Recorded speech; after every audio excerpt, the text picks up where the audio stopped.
Hello दोस्तों, स्वागत है आपका अपने YouTube channel only study centre 2.0 में।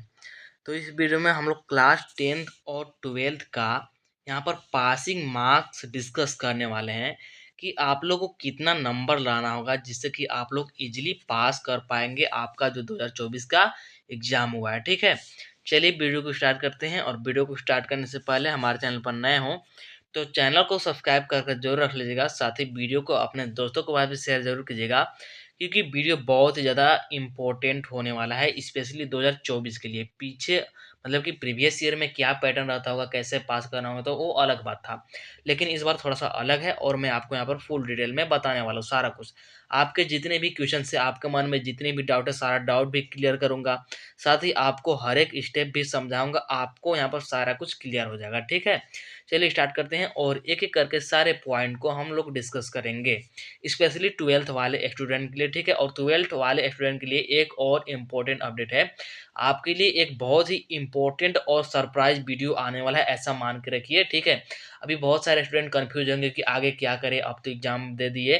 तो इसी से रिलेटेड एक वीडियो आने वाला है कल, तो थोड़ा सा वेट कीजिएगा या फिर आज ही मैं दे दूंगा। ठीक है, तो थोड़ा सा वेट कीजिएगा, आपके लिए बहुत ही इंपॉर्टेंट वाला है। चलिए हम लोग यहाँ पर डिस्कस कर लेते हैं इसमें कि आपको कितना पासिंग मार्क्स लाना होगा। सारा कुछ हम लोग यहाँ पर डिस्कस करते हैं। चलिए स्टार्ट करते हैं वीडियो को।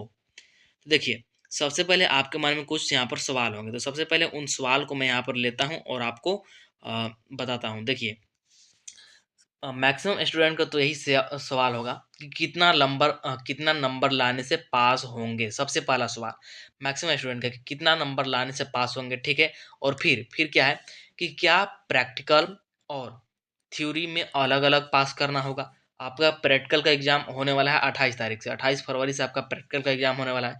तो क्या उसमें अलग से पास होना होगा। और जो थ्योरी का अभी आप लोगों ने एग्जाम दिया, ठीक, थ्योरी का जो आप लोगों ने एग्जाम दिया, मतलब कि एग्जाम सेंटर पर जो लिख करके एग्जाम दिया, क्या उसमें अलग से पास होने होगा। कि अगर किसी एक में फेल होते हैं तो फेल माना जाएगा।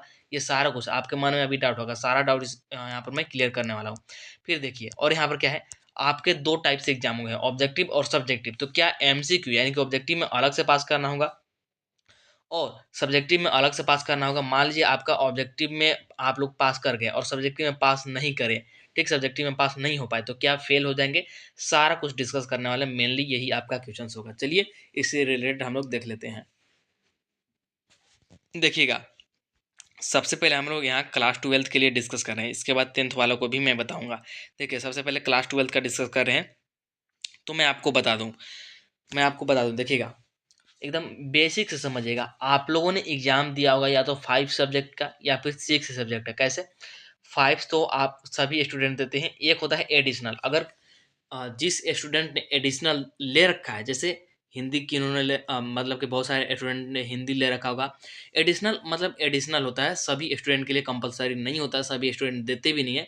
बहुत कम स्टूडेंट देते हैं, लेकिन एडिशनल बहुत सारे देते हैं। ठीक, तो जिन्होंने एडिशनल लिया होगा उनके लिए कुल यहाँ पर 6 सब्जेक्ट हैं, और जिन्होंने नहीं लिया है उनके लिए सिर्फ और सिर्फ 5 है यहाँ पर। तो इसीलिए 5+1 मैंने लिखा है, 1 यहाँ पर एडिशनल है। देखिए, आपका जो रिजल्ट बनेगा और आपका जो पासिंग मार्क बनेगा 5 सब्जेक्ट का ही बनता है। तो फिर इस एडिशनल सब्जेक्ट का क्या रहे, इस एडिशनल सब्जेक्ट का क्या मतलब है, इसको भी समझिए। इस एडिशनल सब्जेक्ट का मतलब होता है, जैसे मान लीजिए आप लोगों ने हिंदी लिया है, हिंदी इलेक्टिव एडिशनल लिया है, और मान लीजिए आप लोगों ने इकोनॉमिक्स लिया था ऑप्शनल में। ठीक है, ऑप्शनल में आपका इकोनॉमिक्स था। तो मान लीजिए इकोनॉमिक्स में आप लोग फेल हो गए। ठीक, मान लीजिए एक बार के लिए मैं आपको सिर्फ बता रहा हूँ, इकोनॉमिक्स में फेल हो गए, तब फिर इस एडिशनल सब्जेक्ट का यहाँ पर रोल आएगा। आप अगर इकोनॉमिक्स में फेल हो गए तो आपका हिंदी वाला यानी कि एडिशनल वाला नंबर जुड़ेगा और आप उससे पास हो जाएंगे। ठीक है, मतलब यहाँ पर आपके पास चॉइस होता है कि अगर एक सब्जेक्ट में पास होते हैं तो आपका एडिशनल वाला जुड़ करके क्या हो जाएंगे आप लोग, मतलब कि एक सब्जेक्ट में फेल होते हैं तो एडिशनल वाला जुड़ करके आ जाएंगे, पास हो जाएंगे। और जिन्होंने एडिशनल नहीं लिया है, अगर किसी सब्जेक्ट में फेल हुए तो फिर वो फेल ही हो जाएंगे, उनके पास कोई और यहाँ पर ऑप्शन नहीं होता है।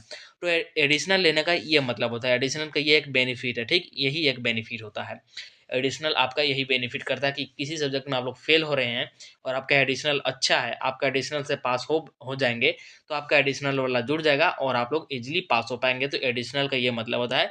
बाकी आपका पासिंग मार्क बोल लीजिए या फिर रिजल्ट बोल लीजिए, 5 सब्जेक्ट का ही बनता है, मतलब कि 500 पूरे नंबर का ही बनता है। ठीक है, तो मेन आप लोग ये सब्जेक्ट वगैरह समझ के अब देखिए, अब आगे बात करते हैं। वन सब्जेक्ट के लिए बात करते हैं। देखिए, आपका प्रैक्टिकल का होगा और फिर नॉन प्रैक्टिकल का होगा। जैसे आपका जो हो गया फिजिक्स, केमिस्ट्री और जिनका बायोलॉजी, ये तीनों जो हमारे सब्जेक्ट हैं ये प्रैक्टिकल वाला सब्जेक्ट है। और नॉन प्रैक्टिकल वाला बात करें तो मैथ हो गया आपका, इंग्लिश कोर हो गया आपका, इकोनॉमिक्स हो गया आपका। ठीक, ये सारे क्या है, ये सारे नॉन प्रैक्टिकल हैं। तो दोनों के लिए अलग अलग समझते हैं। देखिए प्रैक्टिकल वाले में आपका 70 नंबर थ्योरी होता है। क्या होता है? 70 नंबर थ्योरी होता है और 30 नंबर प्रैक्टिकल का होता है। ठीक है, 70 नंबर थ्योरी और 30 नंबर प्रैक्टिकल। अब देखिए आपको यहाँ पर मैं बताता हूँ, यहाँ पर समझिएगा। ठीक है, देखिए समझिएगा, प्रैक्टिकल वाले में अलग मतलब कि अलग अलग से आपको पास करना होगा। ये ट्वेल्थ क्लास के लिए, सिर्फ टेंथ वाला ध्यान नहीं देंगे, ये ट्वेल्थ क्लास के लिए है। आपको थ्योरी में अलग से पास होना होगा, यानी कि 70 नंबर में आपको अलग से पास करना होगा। और प्रैक्टिकल में जो आपके स्कूल में होगा 28 तारीख से, उसमें अलग से पास होगा। मतलब कि इस 30 नंबर वाले में आपको अलग से पास होना होगा। अगर किसी एक में फेल तो ओवरऑल फेल। ठीक है, किसी एक में फेल तो ओवरऑल फेल, मतलब कि आपको दोनों में पास होना जरूरी है। थ्योरी में भी पास होना जरूरी है, साथ में प्रैक्टिकल में भी पास होना जरूरी है। अगर किसी में भी फेल किए तो फिर आपको फेल ही माना जाएगा। आप भले ही थ्योरी में 70 ले आए और प्रैक्टिकल में फेल हो गए तो फेल ही माना जाएगा। ठीक है, उसी प्रकार से मान लीजिए आप लोग क्या हुए कि प्रैक्टिकल में 30 ले आए और थ्योरी में फेल हो गए तो फिर फेल ही माना जाएगा। मतलब कि दोनों में पास होना जरूरी है। और दोनों में कितना कितना नंबर लाना है अभी मैं नीचे बताऊंगा। अब देखिए नॉन प्रैक्टिकल वाले में क्या है, नॉन प्रैक्टिकल वाले में कि आपका थ्योरी 80 नंबर का होता है। कितना का होता है? आपका जो थ्योरी है 80 नंबर का होता है। जैसे आपको आप लोगों ने मैथ का एग्जाम दिया होगा, इकोनॉमिक्स का एग्जाम दिया होगा, पहले ही दिन आप लोगों ने इंग्लिश कोर का एग्जाम दिया होगा, तो 80 नंबर का दिया होगा, 80 नंबर का। ठीक है, और उसमें भी एमसीक्यू वाले थे, सब्जेक्टिव वाले थे। तो किसी में भी पास कीजिए, आपको अलग अलग नहीं पास करना है। मतलब एमसीक्यू प्लस सब्जेक्टिव जोड़ के आपको यहाँ पर पास करना है। ठीक ना, अलग अलग नहीं कि एमसीक्यू में अलग पास करना है और फिर सब्जेक्टिव में अलग पास करना है, ऐसा नहीं है। ठीक, ऐसा नहीं है। ठीक ना, ऐसा नहीं है। मतलब कि अलग अलग आपको ऑब्जेक्टिव और सब्जेक्टिव में पास नहीं करना, ऑब्जेक्टिव सब्जेक्टिव आपको जोड़ करके पास करना होगा थ्योरी में। ठीक है, तो ये देखो 80 नंबर का आपका थ्योरी है, इसमें अलग पास करना होगा। और 20 नंबर का आपका इंटरनल असेसमेंट होगा, क्योंकि इसमें प्रैक्टिकल तो है नहीं, ये नॉन प्रैक्टिकल वाले आपका सब्जेक्ट है। तो इसमें आपका स्कूल में ही इंटरनल असेसमेंट होता है। क्या होता है? Internal assessment. ठीक है, तो ये आपका 20 नंबर का इंटरनल असेसमेंट होगा। ठीक, और इसमें आपको अलग से पास करना होगा। अब देखिए मेन फंडा समझ गए कि आपको अलग अलग पास करना होगा, प्रैक्टिकल में अलग से, थ्योरी में अलग से, और नॉन प्रैक्टिकल वाले भी समझ गए। अब देखिए पासिंग मार्क्स एक्चुअली 33% होता है, आप लोग जानते हैं।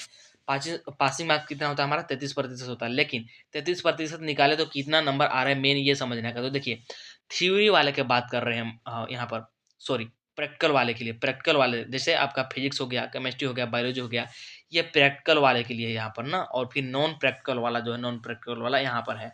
यहाँ पर देखिए नॉन प्रैक्टिकल वाला यहाँ पर है, नॉन प्रैक्टिकल वाला यहाँ पर। तो दोनों में समझा। तो देखिए सबसे पहले हम लोग प्रैक्टिकल वाला समझते हैं। तो प्रैक्टिकल वाला हमारा थ्योरी कितना है? 70। में से आपको कितना लाना होगा पास होने के लिए? सीधा सीधी समझिए, 25 नंबर, लगभग आपको 25 नंबर लाना है। 25 नंबर ला लिए तो आप लोग इजीली पास कर पाएंगे। ठीक है, थ्योरी में सिर्फ थ्योरी में। और प्रैक्टिकल में देखिए प्रैक्टिकल 30 नंबर का है, तो 30 नंबर में कितना लाना होगा? तो 9.9 आता है, अगर 33% निकाला जाए तो। ओवरऑल आप लोग 10 समझिए ना, ओवरऑल 10। तो 10 नंबर आपको लाना होगा। मतलब कि जो भी आपका प्रैक्टिकल वाला सब्जेक्ट है, जैसे फिजिक्स हो गया, केमिस्ट्री हो गया, बायोलॉजी हो गया, कंप्यूटर साइंस हो गया, इसमें आपको क्या करना होगा कि आपको 70 में तो सबसे पहले 25 नंबर लाना होगा थ्योरी में, जिसका एग्जाम आप लोगों ने दिया है सेंटर पे। और जो आपका प्रैक्टिकल स्टार्ट होगा 28 तारीख से, उसमें कम से कम 10 नंबर लाने हैं, तब जा करके आप लोग इजिली पास हो पाएंगे। अब नॉन प्रैक्टिकल वाले समझिएगा इधर, जो आपका मैथ हो गया, इकोनॉमिक्स हो गया, इंग्लिश कोर हो गया, इसमें आपका 80 नंबर का थ्योरी है। इसमें से कम आपको 26 नंबर लाना होगा। कितना? 26 नंबर लाना होगा। किसमें? इस थ्योरी में। और इसके बाद आपका इंटरनल असेसमेंट है 20 नंबर का। तो इस 20 नंबर में से आपको कितना लाना होगा? 20 नंबर में से कम 7 नंबर लाना होगा, तब जाकर के आप लोग इंटरनल असेसमेंट में पास करेंगे। तो इस प्रकार से आपको अलग अलग पास करना होगा। ट्वेल्थ में अलग अलग होता है, ठीक है ना। अगर किसी में भी फेल किए, प्रैक्टिकल में फेल मतलब कि ओवरऑल फेल, थ्योरी में फेल मतलब कि ओवरऑल फेल, दोनों में पास करना जरूरी है। टेंथ वाले के लिए ऐसा नहीं है, टेंथ वालों के लिए ऐसा नहीं होता है, ठीक ना। लेकिन ट्वेल्थ वालों के लिए है, इसीलिए मैंने आपको यहाँ पर इतना डिटेल में समझाया, बहुत ही अच्छे प्रकार से। आई थिंक आपको सारा डाउट, सारा क्वेश्चन, सारा कुछ क्लियर हो गया होगा बहुत ही अच्छे तरीके से, ठीक है। अब एक और बात कि सर डिवीजन भी थोड़ा बता दीजिए कि फर्स्ट डिवीजन कब होता है, सेकंड डिवीजन कब होता है और थर्ड डिवीजन कब होता है। तो देखिए देखिए मैं बताता हूँ। अगर आप लोग 33% से, क्योंकि मिनिमम पासिंग तो 33% ही है, इसलिए 33% से कितना, 33% से अगर 44% तक लाते हैं, 44% तक, तो इसको हम लोग बोलते हैं थर्ड डिवीजन। क्या बोलते हैं इसको? थर्ड डिवीजन बोलते हैं। और अगर 45 से कितना बोल लीजिए, 45 से 59 बोल लीजिए, 45 से कितना, 59, ये हमारा क्या होता है, ये हमारा होता है सेकेंड डिवीजन। ठीक है, सेकेंड डिवीजन। और इसके बाद देखिए, इसके बाद आपका 60% से एबोव, 60% एबोव, ठीक, ये सारा किस में जाएगा, ये आपका फर्स्ट डिवीजन में जाएगा। तो डिवीजन भी समझ गए। 33% से लेकर के 44% तक आपका थर्ड डिवीजन होगा। और 33% से क्यों? क्योंकि आपको मिनिमम पास करने के लिए 33 चाहिए, तो 33 से 44 के बीच में अगर आपका आ रहा है, मतलब थर्ड डिवीजन में आप लोग हैं। और 45 से लेकर के 59 तक आपका सेकेंड डिवीजन हो गया। और 60% से लेकर के ऊपर कितना भी चले जाइए, आपका फर्स्ट डिवीजन ही होगा। हाँ, अगर 90 प्लस आता है तो आपको एक मतलब अच्छा खासा श्रेणी में माना जाएगा, कि हाँ, टॉपर श्रेणी में मान लिया जाएगा कि आप लोग अच्छे खासे पढ़ने वाले लोग हैं। 85 भी बोल लीजिए, 85 भी अच्छा खासा मार्क्स होता है। और स्पेशली ट्वेल्थ के लिए 85 मार्क्स बहुत मायने रखता है, बहुत ही ज़्यादा, ठीक है ना। और 90% तो यहाँ पर एकदम एक्सट्रीमली लेवल का होता है, ठीक है। तो इस प्रकार से आपको सारा कुछ मैंने बता दिया।